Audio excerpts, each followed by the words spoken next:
Hello friends, TNPSC group 4 எக்ஸாமுக்கான ப்ரிப்பரேஷனில் 6th standard Tamil second இயரில் உள்ள one words நம்ம பார்த்துட்ருக்கோம். அதோட கண்டினியூஷன் தான் இப்போது பார்க்குறோம். பறவைகள் இடம்பெயர்தல் எவ்வாறு அழைக்கப்படுகிறது? வலசை போதல். பெரும்பாலும் வலசை போகும் பறவைகள் நீர்வாழ் பறவைகள். என்னென்ன காரணங்களுக்காக பறவைகள் இடம்பெயர்கின்றன? என்னென்ன ரீசனுக்காண்டி பறவைகள் ஒரு இடத்துலேருந்து இன்னொரு இடத்துக்கு போகிறாங்க அப்படின்னா, உணவு, இருப்பிடம், தட்பவெப்பநிலை மாற்றம். அதாவது ஒரு இடம் ரொம்ப குளிராக இருக்கும், அப்போ கொஞ்சம் ஹீட்டான ஒரு இடமா பார்த்து போகும். அப்புறமா இனப்பெருக்கம் செய்வதற்காக. இந்த 4 காரணங்களுக்காக பறவைகள் ஒரு இடத்துலேருந்து இன்னொரு இடத்துக்கு மாறி போகுது. பறவைகள் எவற்றை அடிப்படையாக கொண்டு இடம்பெயர்கின்றன? நிலவு, விண்மீன், புவியீர்ப்பு புலம். இந்த 3ஐயும் அடிப்படையாக வச்சு தான் பறவைகள் ஒரு இடத்துலேருந்து இன்னொரு இடத்துக்கு புலம்பெயர்கின்றன. பொதுவாக பறவைகள் எத்திசையை நோக்கி இடம்பெயர்கின்றன. பொதுவாக வடக்கில் இருந்து தெற்கு நோக்கியும் மேற்கில் இருந்து கிழக்கு நோக்கியும் பறவைகள் இடம்பெயர்கின்றன. சிறகடிக்காமல் கடலையும் தாண்டி பறக்கும் பறவை கப்பல் பறவை அப்படின்னு அழைக்கப்படுது. கப்பல் பறவைக்கு இன்னும் வேறு பெயர்கள் இருக்குது. அது என்னெல்லாம் அப்படின்னு பார்த்தோன்னா, கப்பல் கூளைக்கடா, கடற்கொள்ளை பறவை.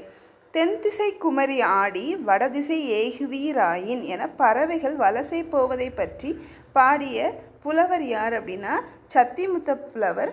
கிட்டத்தட்ட 1500 வருடங்களுக்கு முன்பே இப்பறவைகள் ஐரோப்பியாவிலிருந்து தமிழ்நாட்டுக்கு இடம்பெயர்ந்து வருது அப்படிங்கிறத பாடியிருப்பாங்க இந்த புலவர். வெளிநாட்டு பறவைகளுக்கு புகலிடமாக விளங்குவது தமிழ்நாடு. தற்போது வெகுவாக அழிந்து வரும் பறவை இனம் சிட்டுக்குருவி. சிட்டுக்குருவியில் ஆண் சிட்டுக்குருவியோட அடையாளம் எப்படி இருக்கும்னா, ஆண் சிட்டுக்குருவி அதோட உடல் பகுதி அடர் பழுப்பு நிறமாக இருக்கும். அதோட தொண்டை பகுதியில் கருப்பு நிறம் காணப்படும். அதை வச்சே ஈஸியாக கண்டுபிடிக்கலாம் இது ஆண் சிட்டுக்குருவி அப்படின்ட்டு. இப்போ பெண் சிட்டுக்குருவியோட அடையாளம் எப்படி இருக்கும்னா, உடல் முழுவதும் மங்கிய பழுப்பு நிறத்தில் இருக்கும். ஒரு சிட்டுக்குருவி ஒரு முறை அடை காக்கிறதுக்கு, அதாவது ஒரு முறை அடை காக்கும் போது கூடு கட்டி அதில் இடக்கூடிய முட்டைகளோட எண்ணிக்கை 3லேருந்து 6 முட்டைகள் வரைக்கும் இடும். சிட்டுக்குருவி அடை காக்கக்கூடிய காலம் 14 நாட்கள் அடை காக்கும். 15வது நாள் முட்டையிலிருந்து குஞ்சுகள் வெளிவரும். சிட்டுக்குருவியோட வாழ்நாள் 10லேருந்து கிட்டத்தட்ட 13 ஆண்டுகள் வரைக்கும் சிட்டுக்குருவிகள் வாழுது. காக்கை குருவி எங்கள் ஜாதி அப்படின்னு பாடியவர் யார்? பாரதியார். இந்தியாவின் பறவை மனிதன் என அழைக்கப்படுபவர் டாக்டர் சலீம் அலி. இன்றைய பறவையியல் ஆய்வாளர்களுக்கெல்லாம் முன்னோடி டாக்டர் சலீம் அலி.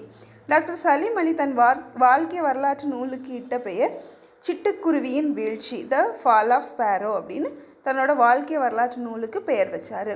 மனிதன் இல்லாத உலகில் பறவைகள் வாழ முடியும், பறவைகள் இல்லாத உலகில் மனிதன் வாழ முடியாது என்றவர் பறவையியல் ஆய்வாளர் சலீம் அலி. உலகிலேயே நெடுந்தொலைவு பயணம் செய்யும் பறவை ஆர்டிக் ஆலா. கிட்டத்தட்ட 22,000 கிலோமீட்டர் பயணம் செய்து. பறவை பற்றிய படிப்புக்கு ஆர்னித்தாலஜி அப்படின்னு பேர்.